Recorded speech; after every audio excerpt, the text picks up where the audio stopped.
Ada pemeriksaan lanjutan Pak, belum di. Iya. Tapi bener lah separah malas Mas Diki betul.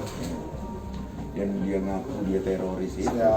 dalam sejarah keterorisan. Mana ada yang ngaku? Oh, saya intel, nggak mungkin ya.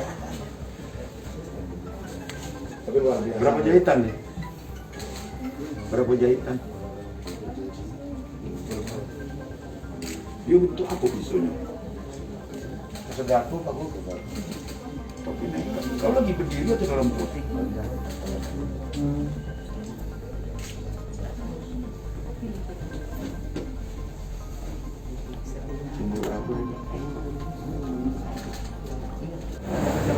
Apa yang terjadi kemarin di Kota Palembang ini menjadi viral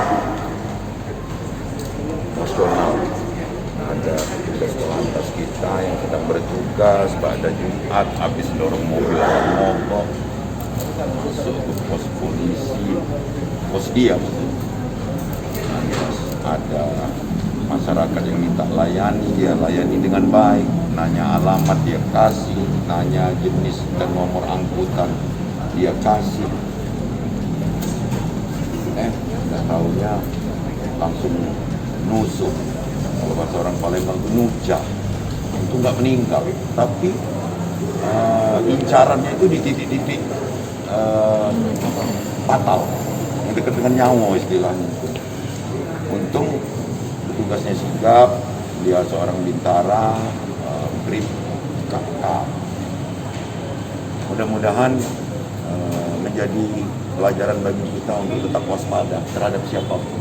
Karena ini tampangnya orang baik-baik, orang tampangnya polos, tapi kita nggak tahu motivasinya. Nanti Pak Polisi yang akan mendalami.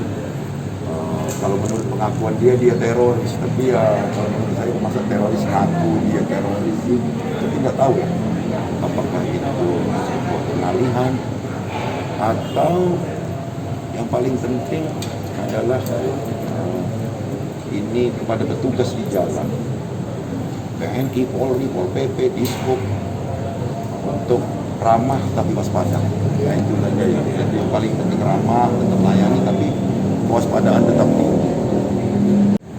Polisi ini akan saya berikan penghargaan atas pengabdian yang sudah sangat menaruhkan nyawa.